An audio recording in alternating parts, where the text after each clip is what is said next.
Piensa en la persona con la que más conflictos tienes, con aquella que te saca de quicio, con la que no puedes tener una relación de paz a largo plazo, con la persona que aún amándola, no puedes dejar de discutir con ella. En el 2015, el INEGI, junto con la encuesta de cohesión social para la prevención de la violencia y la delincuencia, publicaron que el 50% de las familias mexicanas sufren violencia entre padres e hijos. Ellos dijeron que se presentaba de forma de amenazas, de acoso, de extorsión, de golpes y de burlas, entre otras cosas. En mi experiencia, 50% de las familias mexicanas es todavía un porcentaje bastante bajo. Sin embargo, el problema con los conflictos entre padres e hijos son los resultados. 6 de cada 10 jóvenes consumían drogas por medio de la violencia que presentaban en su hogar. Y más del 50% quisiera salirse de casa y vivir con sus propios recursos en otro lado. Estos solamente son los datos que tienen que ver con la violencia entre padres e hijos, porque los conflictos que hay sobre el matrimonio son desesperanzadores. Es tiempo de nuestra parte número 9 de nuestra serie de conferencias, Soluciones prácticas para problemas complejos. El día de hoy estaremos revisando cómo evitar los conflictos antes de que aparezcan. Santiago nos ha llevado desde lo más íntimo de nuestros problemas hasta los más públicos. Nos ha llevado de cosas realmente profundas, como por ejemplo, cómo manejar una crisis o cómo tomar decisiones. Y poco a poco nos está llevando a un viaje de autoexploración en donde evaluamos nuestro corazón, donde reconsideramos nuestra mentalidad, porque eso nos impide relacionarnos mejor con otras personas. Él quiere que nos relacionemos mejor con las personas que amamos y aún con las personas que no amamos. Que nos relacionemos mejor sin prejuicios, que nos relacionemos mejor con confianza, que nos relacionemos mejor sin chismes, sin críticas, sin explotar por medio de la ira, que nos llevemos mejor sin ser tóxicos y ahora quiere que nos llevemos mejor evitando los conflictos. Lo que hace que una relación sea aceptable o aguantable o no aguantable son la cantidad y la intensidad de los conflictos que tenemos en esa relación. Parece que los conflictos son algo común y algo tan frecuente en nuestra vida que tenemos que aprender a vivir con ella. Nos parece que no hay forma alguna de poder evitarlos, pero estamos equivocados. Podemos evitar conflictos ya desde la conferencia número 1, cuando hablamos sobre cómo enfrentar las crisis en nuestras vidas. Santiago nos decía que los problemas, los conflictos, aunque la mayoría de ellos son inevitables, muchos de ellos podemos evitar. Bien, pues ha llegado el momento de hablar de esas formas de evitarlo. Si no viste esa conferencia, te voy a dejar el enlace en la descripción del video. Iniciamos entonces. Iniciamos con el capítulo 4 del libro de Santiago y vamos a detenernos solamente en el versículo primero, en el versículo 1. Vean lo que dice allí. Dice, ¿de dónde vienen las guerras y los pleitos entre vosotros? ¿No son de vuestras concupiscencias las cuales combaten en vuestros miembros? De todas las relaciones que tú puedes tener conflictos, hay una que sobresale por mucho. Y son los conflictos matrimoniales. Pero la realidad es que esto es lógico, piénsalo. Tenemos dos personas diferentes que vienen de dos familias diferentes, que fueron criados de formas diferentes, fueron enseñados e instruidos de formas diferentes y fueron en contextos completamente diferentes y los ponemos en un espacio con 4 paredes. Esa es la fórmula para encontrar una guerra sin cuartel. Los matrimonios inician maravillados por sus diferencias. Cuando son novios, no hacen otra cosa más que admirar las diferencias que tienen. A ella le gusta la inteligencia de él, le gusta su dedicación y le gustan sus torpes razonamientos. A ella le gusta, a él le gusta la forma en cómo ella se expresa, la independencia que maneja, su dulce terquedad. Pero una vez que ha pasado el enamoramiento y el elixir de amor se ha desvanecido, esas mismas diferencias son las que ahora no los dejan vivir en paz. No pueden aguantar su terquedad y no pueden aguantar sus torpes razonamientos. Es aquello que tienen en común lo que los hace unidos, pero conforme van avanzando en sus diferencias, esas cosas en común se vuelven menos importantes. ¿De dónde vienen los conflictos? Santiago se hace la misma pregunta. ¿De dónde vienen las guerras? ¿De dónde vienen los problemas? ¿De dónde vienen los pleitos? Y de una forma irónica, como ya Santiago nos tiene acostumbrados, nos dice, ¿qué acaso no son de sus concupiscencias? ¿Qué acaso no vienen de ustedes mismos? ¿Qué acaso no vienen de eso que combaten en vuestros miembros? Si tú has seguido nuestras conferencias sobre el libro de Santiago, la palabra concupiscencia no te ha de ser extraña. La vimos en la conferencia sobre cómo vencer los hábitos que nos vencen. Si no lo vistes, también dejaremos el enlace en la descripción del video. Si nos ves por YouTube, aparecerá aquí arriba. Cuando vimos esa conferencia, entendimos que la palabra concupiscencia es una palabra que expresa una condición en donde tus deseos normales, naturales, son llevados fuera de los límites razonables. Tus deseos son llevados fuera de los límites razonables. Mira, Dios nos ha dado deseos a todos. Dios nos los puso ahí. Tenemos deseos de comer, tenemos deseos de beber, tenemos deseos de descansar, tenemos deseos de ser amados, tenemos deseos de ser apreciados, tenemos deseos de sexualidad. Pero esos deseos que Dios nos puso también nos dice cómo ejercerlos de una manera razonable, que no nos causen problemas. La Biblia está llena de instrucciones para enseñarnos cómo ejercer esos deseos de manera razonable. Bien, una concupiscencia, que es un deseo fuera de control, fuera de los límites razonables, nos hace tener problemas. Sabes que puedes tener problemas con tu deseo de comer, ¿cierto? Sabes que puedes tener problemas con tu deseo de descansar. Sabes que puedes tener problemas con tu deseo de ser admirado o de ser apreciado. Eso que nos lleva a tener problemas en nuestros deseos, que son normales, es lo que es una concupiscencia. Bien, lo que Santiago está diciendo es que los problemas, los pleitos entre nosotros, entre padres e hijos, entre esposo y esposa, entre jefe y subordinados, entre socios, entre proveedores, entre cualquier tipo de relación que tengas, los pleitos entre nosotros vienen de nuestros deseos desenfrenados, viene de nuestros deseos sin límites. Hay una clase de deseos que nos están llevando a tener problemas. Entonces, la parte importante para poder evitar problemas antes de que aparezcan es identificar cuáles son esos deseos y cómo nos afectan para llevarnos a tener problemas. Y el día de hoy vamos a ver precisamente eso. Santiago nos ilustra sobre cuáles son esos deseos que nos desenfrenan y vamos a ver 3 de ellos. El primero se encuentra en el versículo 2 y es el deseo de tener. Dice el verso 2, codiciáis y no tienes.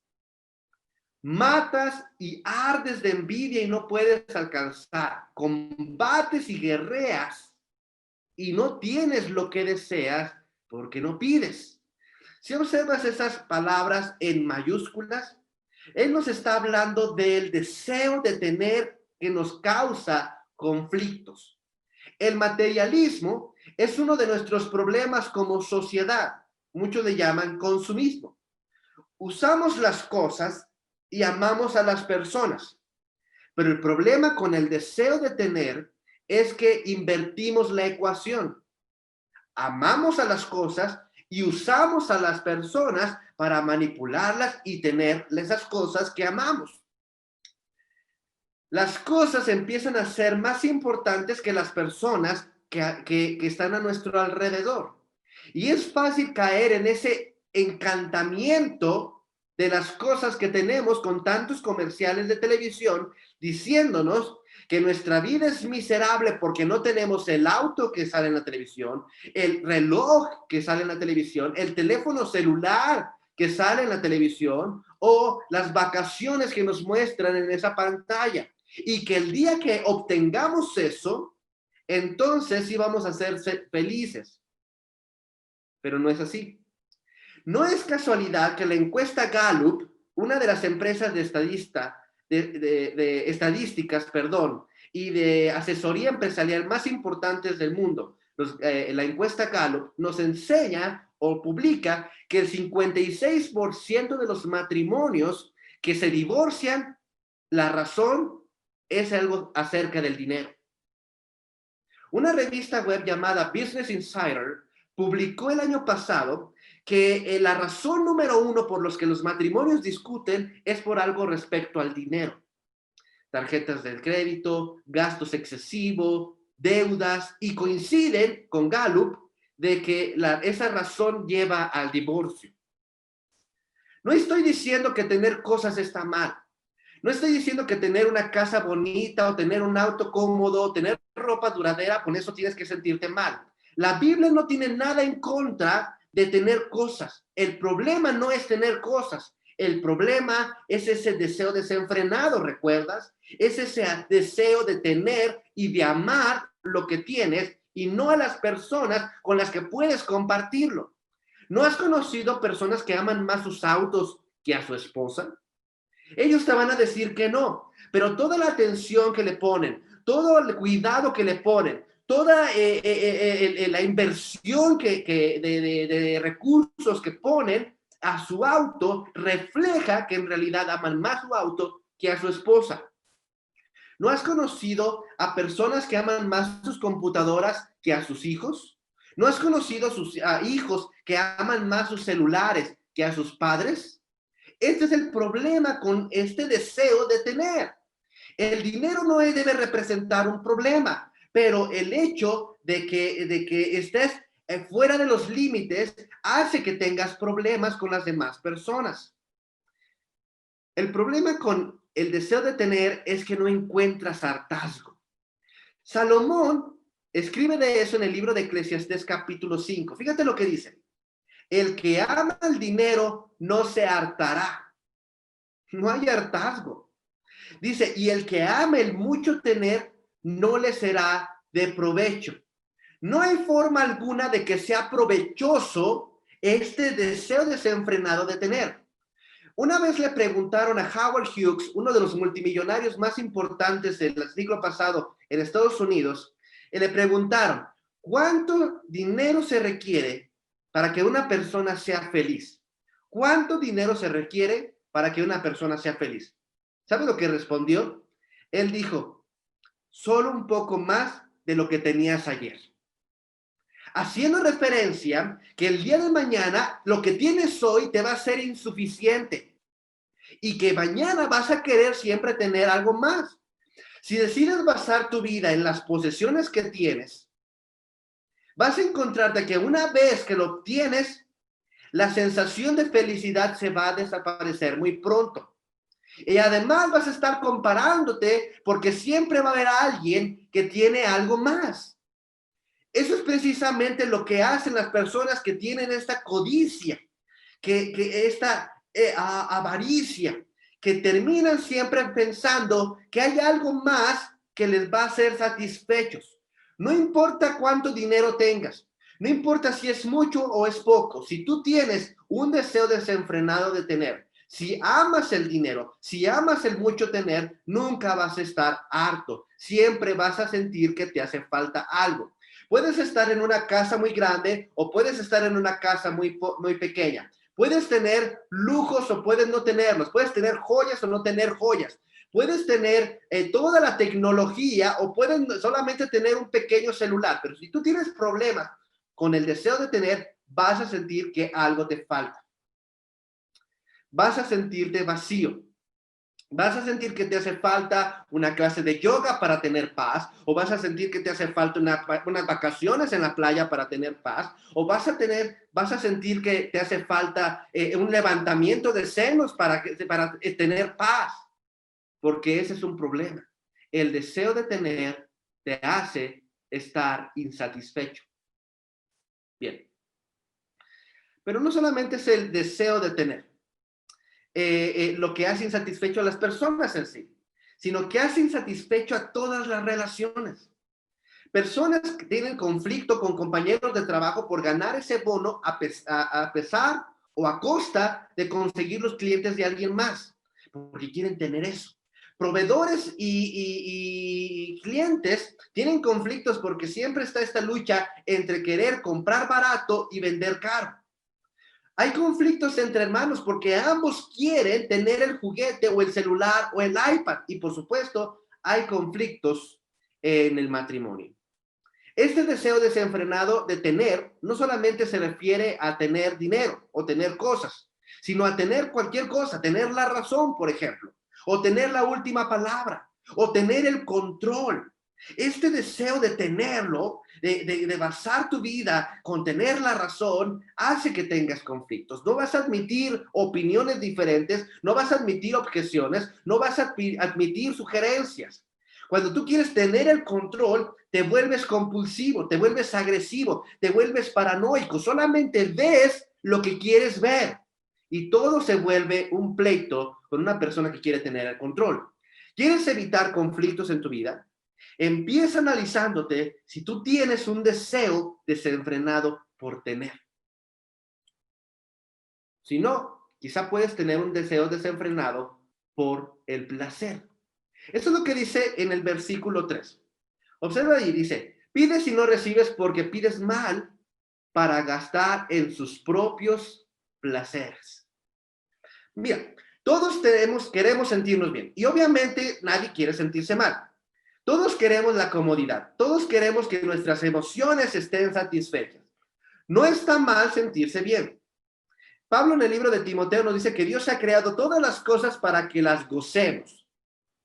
No está mal descansar en un buen sillón, no está mal vacacionar en las playas, no está mal estar en una cama a gusto, en un hotel de gran turismo. No está mal comer bien sabroso en una buena fonda, en un buen restaurante, en un lugar sabroso. No está mal gozar, no está mal descansar, no está mal disfrutar.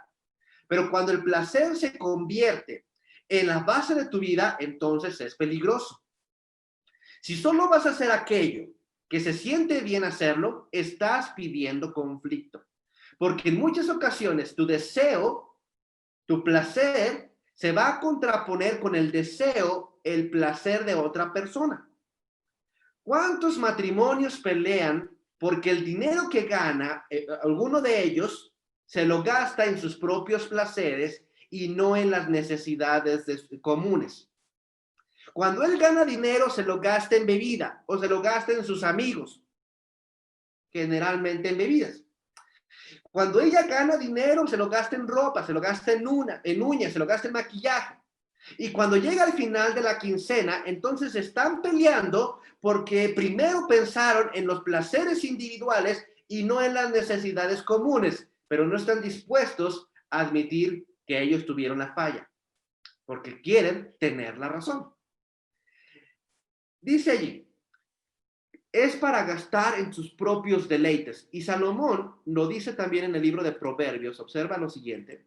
Dice, necesitado será, observa eso, necesitado será el que ama el deleite. El deleite no está mal, pero amar el deleite te hace estar necesitado. porque, insisto, siempre vas a sentir que te hace falta algo. Siempre vas a estar buscando el otro placer, el que le sigue.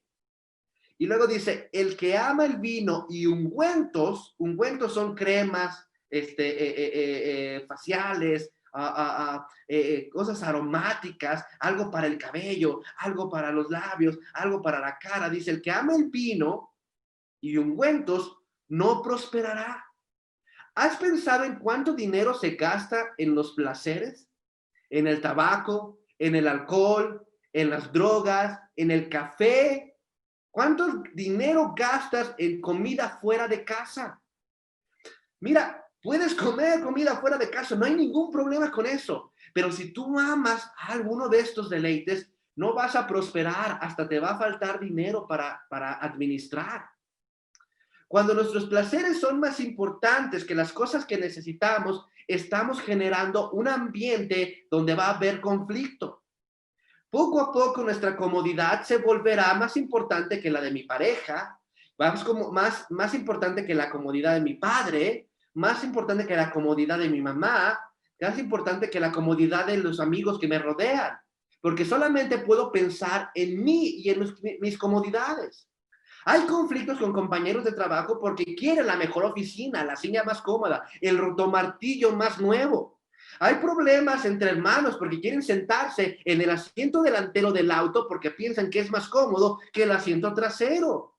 ¿Por qué crees que los matrimonios batallan tanto, pelean tanto con respecto al sexo? Hay una lucha sobre el placer, quien lo obtenga quién. Si no me hace sentir bien a mí, entonces me frustra. Y cuando tengo este sentimiento de frustración, entonces empieza la amargura y en la amargura lo que busca es pleito. Tener placer no es malo, es un deseo que Dios nos da. Pero hay personas que no hacen sus responsabilidades porque no les place. Tenemos hombres que no trabajan porque hace frío o porque va a llover y no cumplen con su responsabilidad.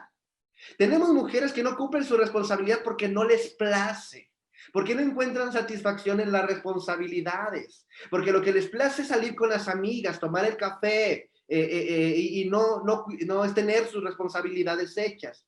Tenemos hijos que tienen la responsabilidad, pero no como a uno le gustaría, sino conforme a lo que a ellos les place.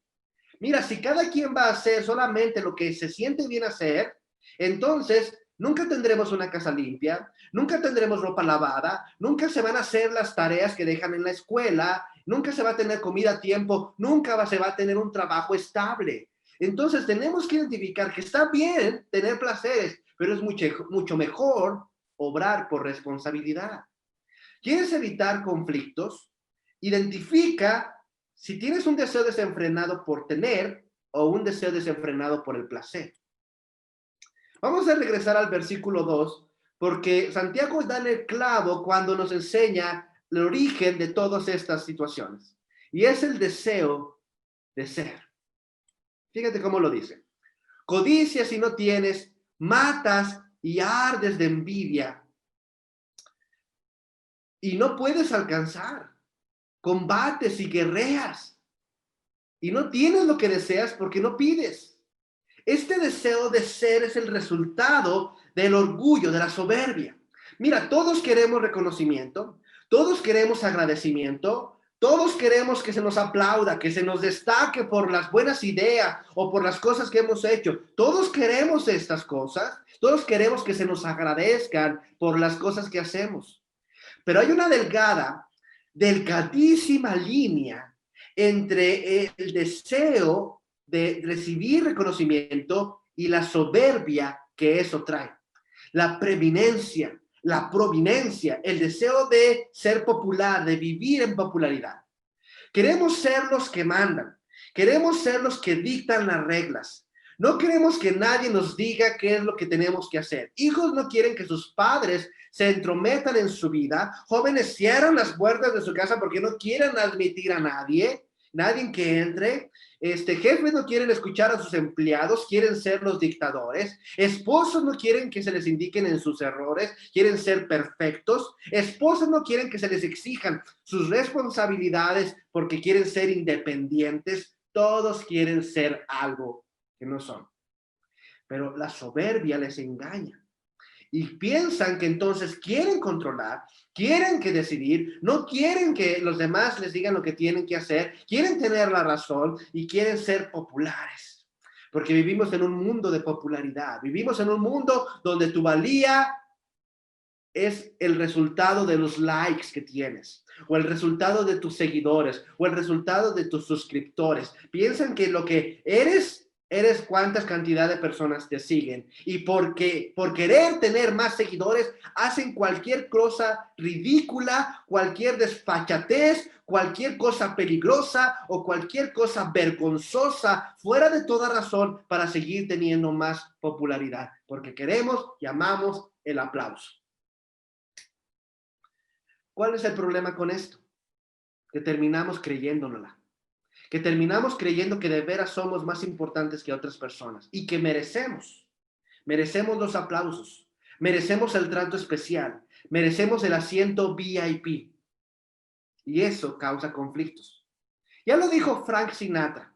Él dijo que a él le gustaba hacer las cosas a su manera. Y cuando pensamos hacer las cosas a nuestra manera, pensamos que merecemos ese trato especial y nos queremos agradecer, no somos agradecidos, no somos considerados, no queremos cooperar, así somos. Las esposas quieren educar a sus hijos a su manera y no quieren escuchar a sus maridos, creen que tienen toda la atención, creen que merecen todo. Los esposos son iguales, los hijos son iguales, tienen toda la responsabilidad, pero lo quieren hacer a su manera. El deseo desbordado de ser nos lleva a ser soberbios. Y soberbios nos lleva a tener problemas y conflictos. Ve lo que dice en el libro de Proverbios, capítulo 13, versículo 10. Ciertamente, esto es algo cierto, no es una posibilidad, así es. Ciertamente, la soberbia engendrará contiendas. La madre de las contiendas es la soberbia, para que me entiendas. Eres soberbio, vas a parir una contienda. Bueno, no una, ahí dice contiendas. Dice que los avisados, los atentos, los inteligentes, los sabios, está con ellos, es la sabiduría. Es muy sencillo. Si eres soberbio, vas a tener problemas. Soberbio con las vacaciones que te puedes costear, soberbio con las cosas que tienes, soberbio con el trabajo que tienes, soberbio con la casa, con el auto, con las ventas, con el café que tomas, vas a engendrar contiendas. Los hermanos, antes del internet, jugaban a las luchas, a la lucha libre. Y el juego se terminaba cuando alguien se rendía, cuando alguien cedía. Esas luchas podían durar horas, porque nadie quería ceder, nadie quería admitir que era débil. ¿Sí? Y eso es lo que está sucediendo muchas veces en tus discusiones y en tus conflictos. La soberbia no te deja admitir cuando estás equivocado. No te deja admitir, no quieres ceder, no quieres verte como el débil. Todos tenemos estos deseos. Tenemos el deseo de querer, de tener, el del placer y el de ser. Están puestos ahí por Dios. Pero Dios nos está advirtiendo aquí, nos está diciendo, si este deseo se vuelve desenfrenado, si este deseo se vuelve una concupiscencia, entonces vas a tener conflictos. Y no solamente vas a tener conflictos, quiero que observes el panorama completo que Santiago presenta. A partir del versículo 4, el versículo 6 dice lo siguiente. Adúlteros y adúlteras, ¿no sabéis que la amistad del mundo es enemistad con Dios? Cualquiera pues que quisiere ser amigo del mundo se constituye enemigo de Dios. ¿Pensáis que la Escritura dice sin causa, el espíritu que mora en nosotros codicia para envidia? Mas Él da mayor gracia. Por esto dice, Dios resiste a los soberbios y da gracia a los humildes. Quiero que veas esta situación completa como Santiago la quiere presentar. Antes de decirnos cómo lidiar con los conflictos, él nos está diciendo que te hagamos una reflexión sobre el impacto que tiene nuestra concupiscencia en nuestra vida. Lo que está diciendo él es que hay un impacto mucho más grande de lo que pensamos. Ahí dice adúlteros y adúlteras. Y es muy fácil pensar que lo que está diciendo es que los destinatarios de esta carta pues los llevaba a tener relaciones fuera del matrimonio, pero no necesariamente. Los destinatarios de esta carta eran israelitas. Esos eran los destinatarios originales, ¿sí? Cuando Santiago estaba escribiendo, no estaba pensando en ti, no estaba pensando en mí, estaba pensando en israelitas. Y dentro de la literatura israelita, sobre todo del Antiguo Testamento, y más específicamente en las lecturas de los profetas, llamarle a Israel, al pueblo adúltero o adúltera, era una referencia a explicar que el pueblo se había olvidado de ser fiel a Dios. Entonces, teniendo esto en mente, cuando Santiago nos dice esto y nos está ahora, queremos sacarle provecho a esta carta, lo que estamos tratando de decir es que cuando tenemos este deseo desenfrenado de ser, del placer y de tener, nos estamos olvidando de nuestra fidelidad a Dios. Por eso dice ahí, ¿no sabes que la amistad del mundo es enemistad con Dios? Entonces, la concupiscencia nos está llevando a olvidarnos no solamente de las relaciones importantes que tenemos a nuestro alrededor, nos está llevando a olvidarnos de nuestra relación con Dios. Cualquiera, pues, que quiere ser amigo del mundo se constituye enemigo de Dios. No puedes tener ambos lados. Demasiadas personas piensan que pueden estar con un pie en el mundo y con el pie en Dios. Jesús ya lo había dicho antes. No puedes amar a Dios y no puedes amar al dinero. Si amas a uno, vas a aborrecer al otro. Y cuando eres llevado por la concupiscencia, tu deseo de ser admirado, tu deseo de ser reconocido, tu deseo de tener, tu deseo de sentir, tu deseo de gozar, se vuelve más importante que las personas que amas y además te olvidas de Dios. Por eso dice allí, eso es lo que dice la Escritura ya previamente. El espíritu que mora en ustedes codicia para envidia. Esto es algo que nos lleva a más mal. Además, dice aquí que Dios resiste a los soberbios y a Dios no le gusta tratar con personas soberbias. De hecho, a nadie le gusta tratar con personas soberbias. Ni siquiera los propios soberbios toleran estar al lado de una persona soberbia. Dios no los tolera tampoco. ¿Crees que Dios tolera a una persona que es soberbia? No. La solución está en lo que dice al final de estos versos. Quiere que aclares y digas, oye, este deseo desenfrenado, esta concupiscencia que me está trayendo conflictos con otras personas, también me está trayendo conflictos con Dios. Y la solución que Dios propone aquí es gracia. Por eso dice ya al final, mas Él da mayor gracia. Y luego dice, ya en las últimas frases, dice, da gracia a los humildes, no a los soberbios, a los humildes. Mira, el concepto de gracia es un concepto bastante profundo. No solamente merecería otra conferencia, merecería una serie de conferencias para explicar la gracia. Pero en el contexto en el que Santiago está explicando, basta decir que la gracia es la manera como Dios te transforma. Es la forma en la que Dios usa para cambiarte. Si el problema es la soberbia en nuestro corazón, si el problema es nuestro deseo desenfrenado de tener, de ser y del placer, entonces no podemos cambiarlo por nosotros mismos porque está dentro de nosotros. Dios es el único que puede cambiarnos y la forma en como Dios nos cambia es dándonos gracia para cambiar. Si tú no tienes la gracia de Dios obrando en tu vida, estás perdido. No puedes, no vas a poder hacerlo. Vas a empezar a hacer cambios muy pequeños y muy no poco permanentes, ¿sí? Van a ser muy poco permanentes. Van a cambiar, a hacer cosas que te van a llevar, te van a arrastrar. Si no tienes la gracia de Dios obrando en tu vida, serás como un proyectil que está dirigido para explotar. Porque esto no da plenitud. Las cosas, los logros, el placer no dan plenitud. Y quiero seguir explorando este concepto tan profundo de Santiago, porque pensamos que la satisfacción está en el tener, en el poseer, en el gozar, en el lograr, en la popularidad. Pero quiero que observes lo que Salomón escribió en el libro de Eclesiastés. Él escribió muchas cosas, pero el libro de Eclesiastés es uno muy profundo. Yo te recomiendo que lo leas. Y no pasó mucho tiempo, nada más en el capítulo 2, para que él nos dijera algo impresionante. Es algo bastante largo, quiero que tengas paciencia. Tú sabes que normalmente no ponemos textos tan largos, pero esto es súper importante. Pon atención, dice. Dije yo en mi corazón, ven ahora, te probaré con alegría y gozarás de bienes. ¿De qué? A la risa dice, enloqueces, y al placer, ¿de qué sirve esto? Propuse en mi corazón agasajarme con carne, con vino, y que anduviese mi corazón en sabiduría. Engrandecí mis obras, edifiquéme casas, plantéme viñas, huertos y jardines, y planté en ellos árboles de todos frutos. Híceme estanques de aguas para regar de ellos el bosque donde los árboles crecían.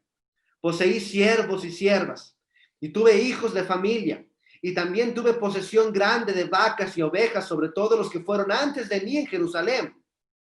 Me allegué también plata y oro, y tesoro preciado de reyes y de provincias. Me hice de cantores y cantoras, y los deleites de los hijos de los hombres, instrumentos, músicos y de todas suertes. Vamos a parar ahí, vamos a parar ahí.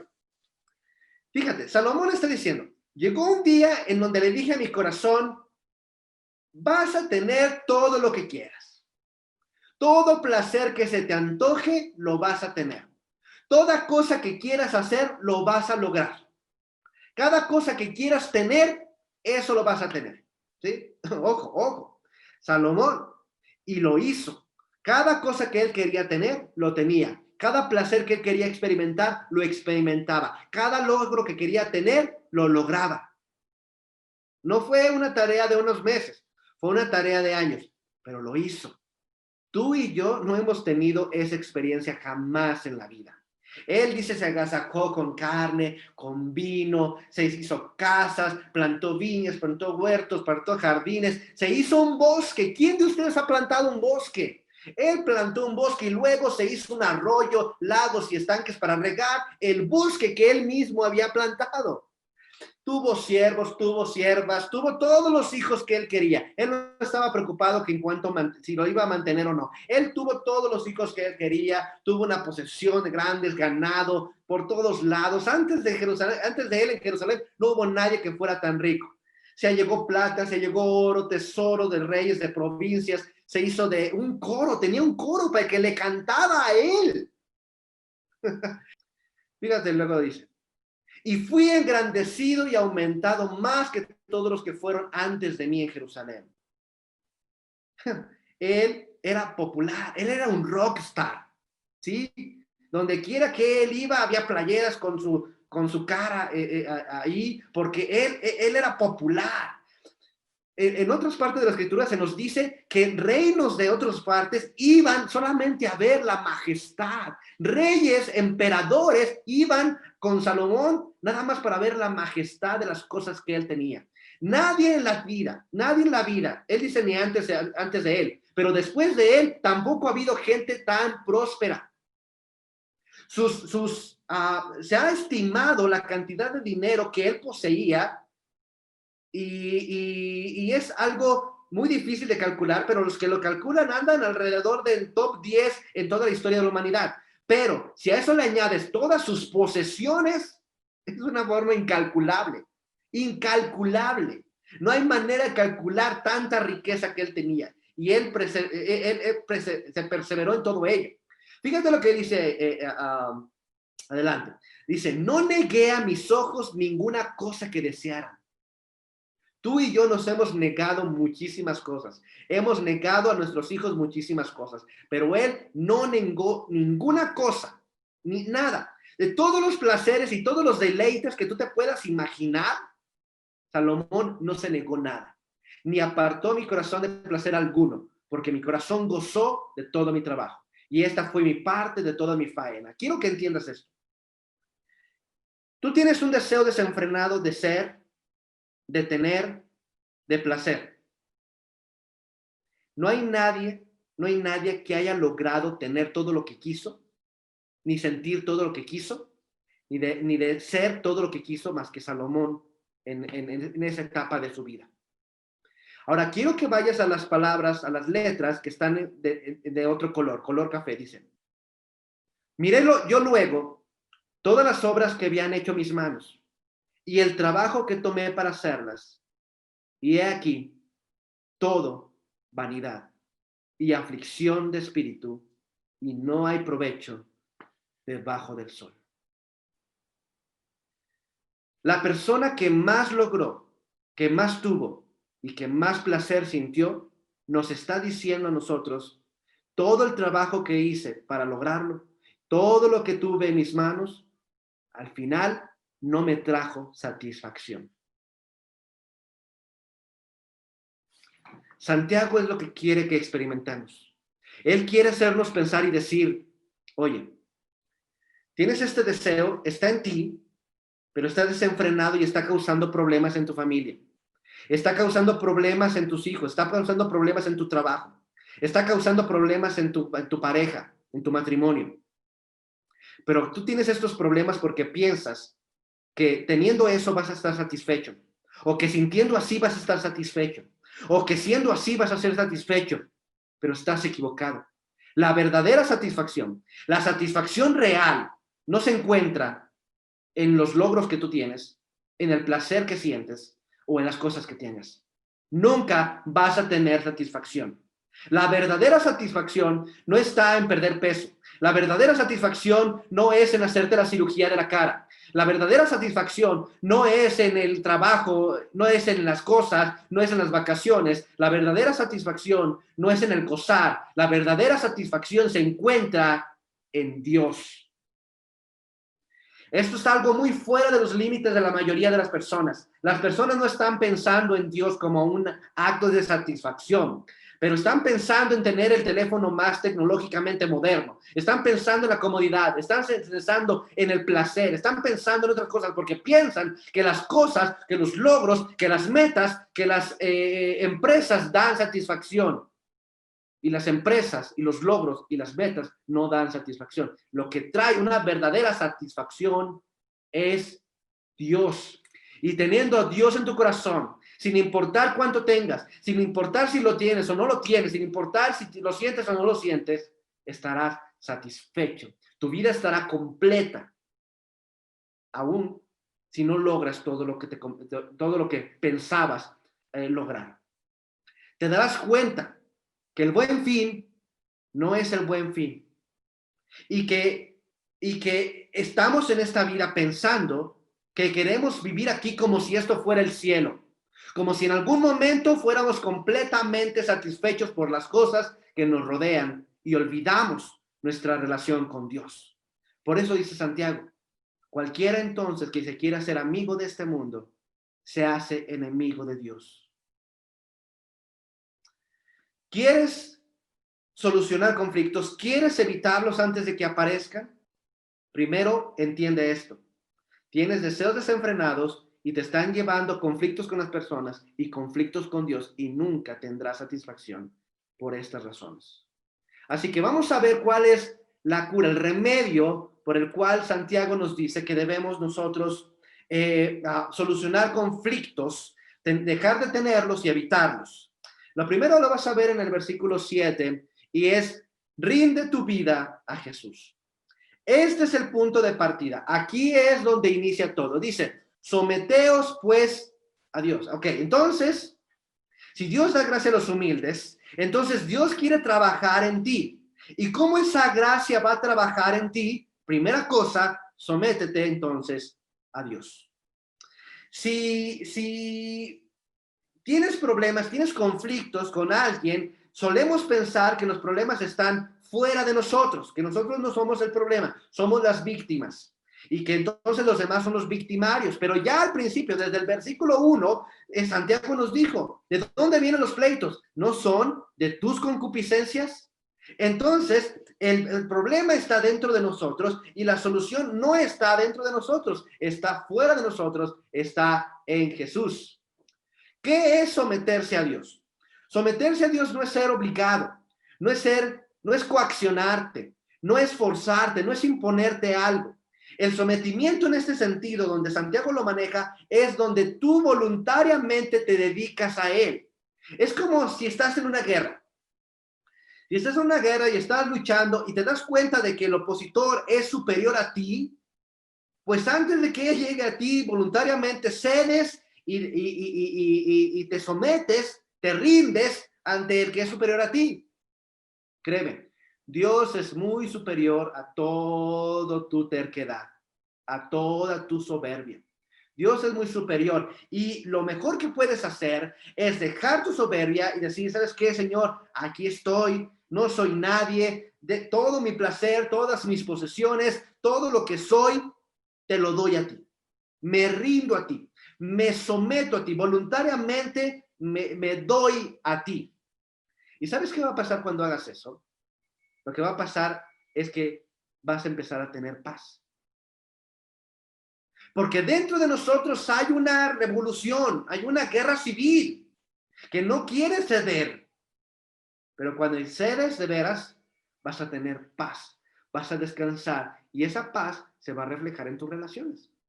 Ve lo que dice Pablo en el libro de Colosenses capítulo 3, versículo 15. Dice, y la paz de Dios gobierne en vuestros corazones.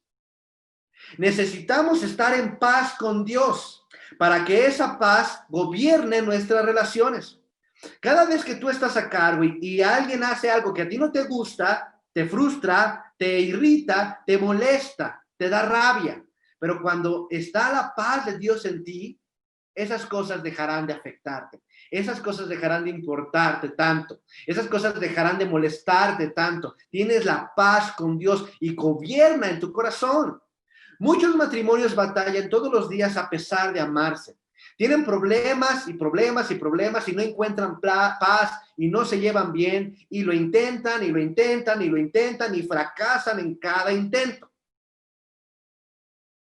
Hay personas que se separan por estas razones, que se divorcian. Y como vimos la semana pasada, hay personas que son tan tóxicas que eso no soluciona problemas. Se dan cuenta que el problema está interior y que no importa dónde estén, o si la persona está o no está presente, de cualquier manera siguen teniendo ese conflicto en su interior. Bueno, vez tras vez, he observado que cuando al menos uno, o mejor los dos, se rinden a Dios, se dejan de pelear y se entregan a Cristo y llegan a Él y le dicen, aquí estoy, ya estoy harto de esta vida, de mi forma de ser. Cuando empiezan a dejar de pensar en que el problema es la otra persona y admiten y ven que es un problema interno y que se rinden a Dios, vez tras vez observo que la paz de Dios empieza a gobernar sus corazones y que al gobernar sus corazones empiezan a tener paz en su matrimonio. Es impresionante, impresionante. No significa que los problemas desaparezcan, pero cuando tienes paz de Dios, tampoco la paz desaparece. A mí me gustaría ayudarte. Si no sabes cómo encontrar paz con Dios, si no sabes cómo rendirte a Él, si no sabes cómo ceder delante de Dios para que la paz de Dios gobierne en tu corazón, yo quisiera ayudarte. Escríbeme a iglesiadezacatecas@gmail.com. Escríbeme, me gustaría ayudarte para que encuentres paz en tu corazón. Hay una segunda cosa que dice Santiago.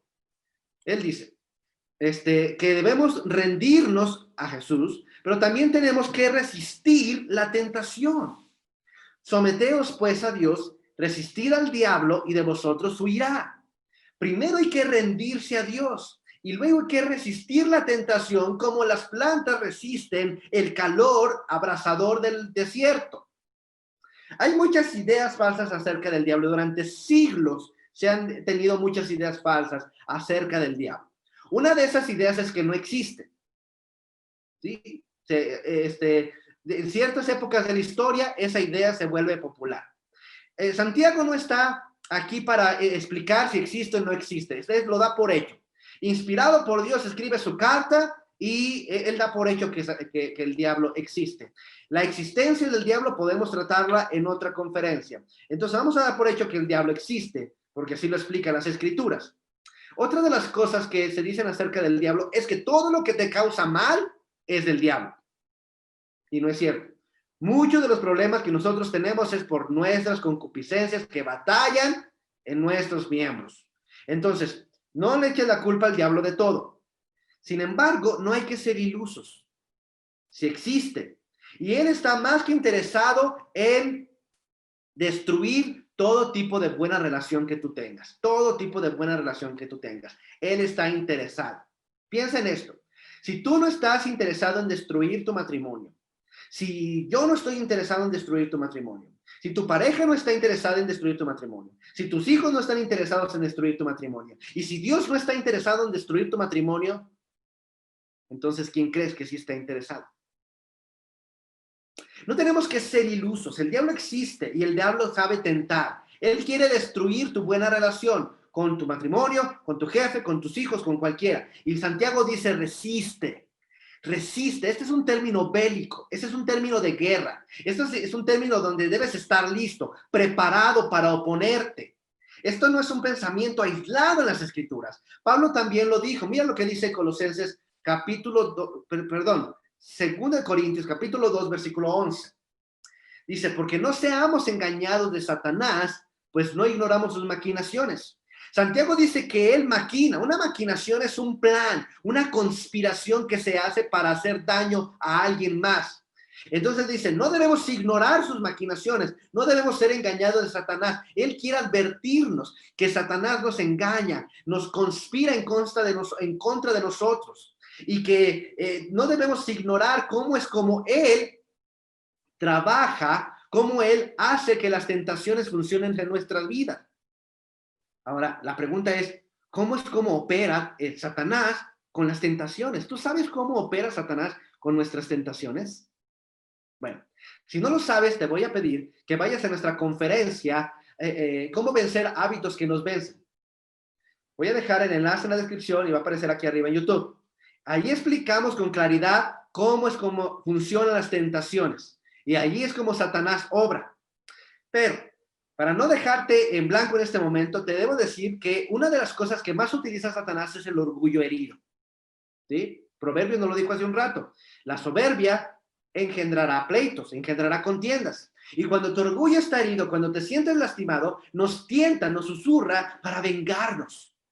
Nos susurra para no dejarnos, nos hace pensar que por qué tenemos que aguantar esto, ¿quién se cree la otra persona? Hay que demostrar que nosotros tenemos el control, hay que demostrar que nosotros mandamos, hay que hacernos valer. Y esto es muy delicado, porque no está diciendo ni Santiago ni Pablo que debemos ser víctimas de todas las circunstancias, que tenemos que ser dejados y que tenemos que soportar las injusticias. No, nada de eso. No está diciendo que debemos ser tontos. Está diciéndonos cómo evitar los conflictos y cómo aguantar, soportar y cómo evitar relaciones que sean conflictivas. Esa es otra cosa. Entonces, es muy delicado todo esto. Y para enseñarnos todas estas cosas, nos dice que tenemos que ser advertidos, tenemos que resistir la tentación de Satanás. Tenemos que preguntarnos, en la próxima vez que tengamos un enfrentamiento, un conflicto, una discusión, preguntarnos, ¿qué cosas no estoy dispuesto a admitir? ¿Qué cosas estoy siendo soberbio? ¿En qué no me estoy comprometiendo? ¿Estoy solamente pensando en mí o también estoy pensando en las necesidades de alguien más? Piensa estas cosas, porque si no las piensas, cada conflicto te va a ser miserable y tu vida se va a ver triste y desolada. Hay una tercera cosa que Santiago dice. Después de someterte a Dios, tú resistes a la tentación y dice allí que el diablo se irá, pero la tercera cosa que él quiere que haga es que te refugies en Cristo. Él dice, allégate a Dios y Él se allegará a vosotros. Refúgiate en Cristo. Cada vez que nosotros tenemos conflictos, es porque de alguna forma nuestra relación con Dios no está bien. Primero, piensa en el orden en el que está hablando aquí Santiago. Primero, te rindes a Dios. Que la gracia de Él empiece a obrar en tu vida. Que la paz de Dios gobierne tu corazón. Luego, resiste la tentación de Satanás para caer en un conflicto que está a punto de iniciar. Resiste la tentación. Y para evitarlo aún mejor, te refugias en Cristo. Piensa, ¿cuánto tiempo pasas con Dios? Con Él, a solas, hablando con Él. ¿Sí? Tú dices que crees en Dios, ¿cierto? Bueno, ¿cuánto tiempo pasas con Él? ¿Lo conoces? ¿Cómo conocer a Dios? ¿Sabes que puedes conocer a alguien por sus palabras, por sus hechos y por sus pensamientos? Si tú quieres conocer a alguien, necesitas escucharlo, necesitas conocer sus pensamientos, necesitas conocer sus hechos. Bueno, la Biblia registra los pensamientos, las palabras y los hechos de Dios. ¿Lo conoces? ¿Pasas tiempo conociendo a Dios? ¿Lees la Biblia?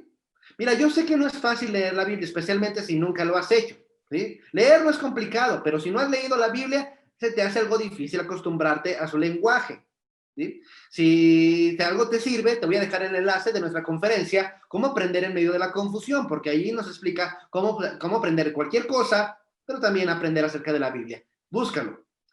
Lo que sí te puedo decir en este momento es que he descubierto un hecho asombroso. Entre más tiempo paso cerca de Dios, menos conflicto tengo con otras personas. Mis relaciones mejoran. Cuando nuestro nivel de discusión aumenta, debe ser porque una de las dos partes no está pasando tiempo suficiente con Dios. Así de simple. Ve lo que dice Isaías en el capítulo 26, versículo 3.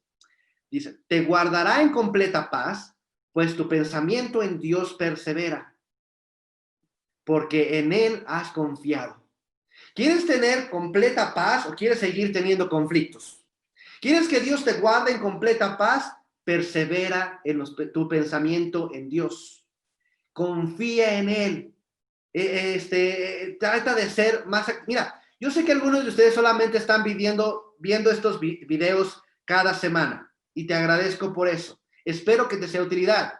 Pero nosotros en la iglesia de Zacatecas tenemos muchas otras actividades durante la semana. Si tú quieres participar de alguna de esas actividades, escríbenos. iglesiadezacatecas@gmail.com, escríbenos y tendremos varias actividades. Te enseñaremos cómo tener esas actividades para que tu paz sea completa, para que perseveren tus pensamientos en Dios, para que puedas tener paz por largo tiempo. Tú dices, es que no tengo tiempo. Bueno, ese es el problema. Tienes demasiadas cosas que hacer. Necesitas cortar algunas de ellas para entonces tener un encuentro con Dios. Necesitas cortar algunas de ellas, pasar tiempo con Dios, porque si pasas tiempo con Dios, vas a disfrutar el resto de tu día. Vas a ser más alegre, vas a ser más animado, vas a ser más productivo inclusive. Te llevarás mejor con otras personas, serás más tolerante, tendrás menos discusiones, evitarás más los conflictos, recordarás más las cosas que tienen en común y las diferencias se volverán cada vez más mínimas. Es más, inténtalo. Te reto, te desafío. 30 días solamente. 30 días al iniciar todas las mañanas, 15 minutos. Todas las mañanas, 15 minutos, escoge uno de los evangelios. Mateo, Marcos, Lucas o Juan. Escoge uno. Y empieza 10 minutos, lee la Biblia y 5 minutos, ora a Dios.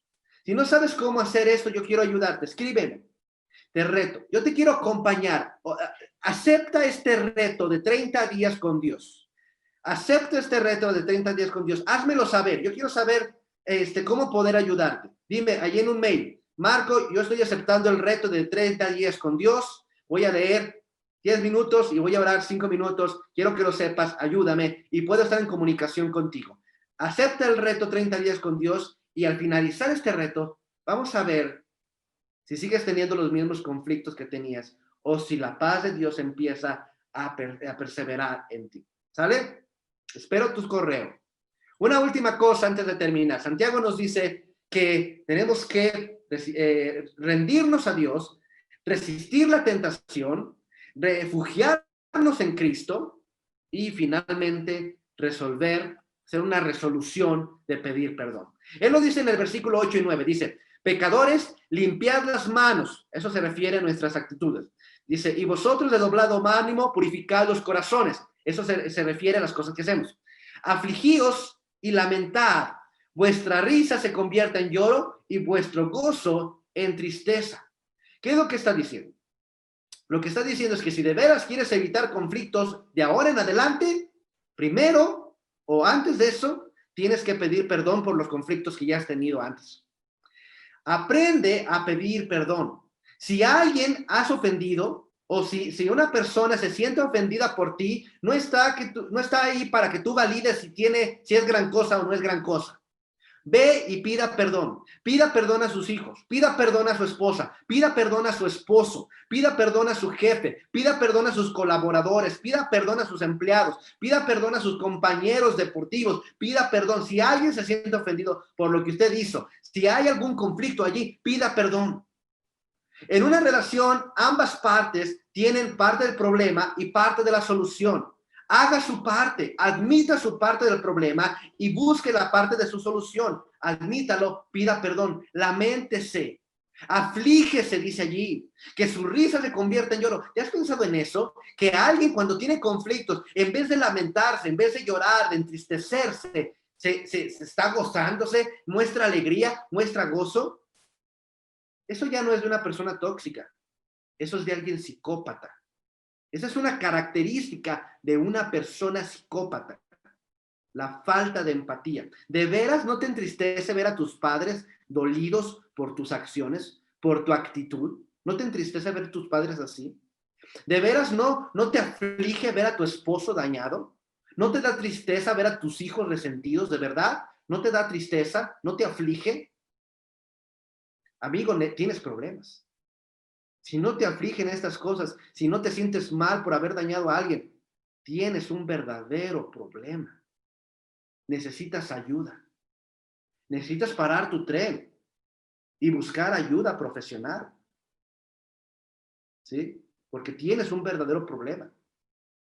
Lo que está diciendo aquí Santiago es que pedir perdón es más importante que tener la razón. Jesús dijo esto en Mateo 5:25.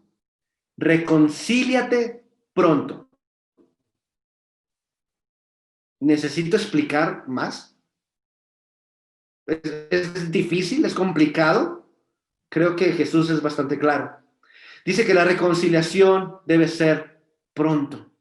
Caminar, que tu matrimonio camine junto, solamente va a ser si se reconcilian. Pedir perdón es una de las cosas que la gracia de Dios hace para transformarte. Que tú pidas perdón, que vayas a la puerta de alguien, que toques y que le digas que admites tu culpa, que admites tu responsabilidad y que admites y que quieres pedir perdón, es ceder, es humillarse, ¿sí?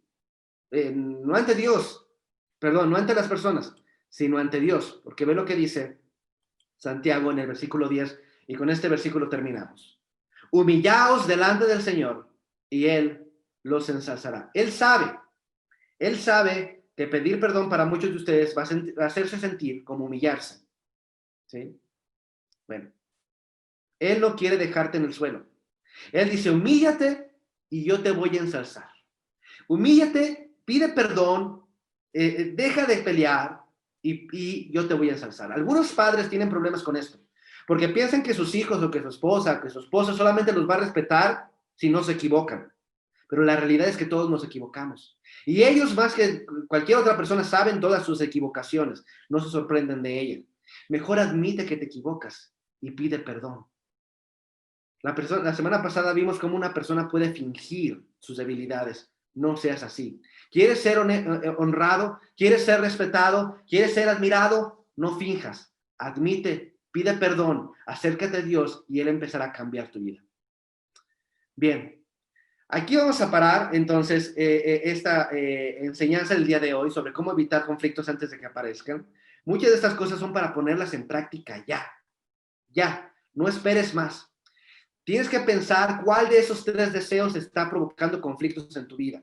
Y tienes que ver que ninguno de ellos, de tener, de placer o de ser, vas a encontrar satisfacción. Te lo dice un hombre que lo tuvo todo, que lo sintió todo, que lo experimentó todo, que no se negó nada y te dice, no hay provecho en todo esto. La verdadera satisfacción se encuentra realmente en Dios. La gracia de Dios tiene que trabajar en ti, así que ríndete a Jesús.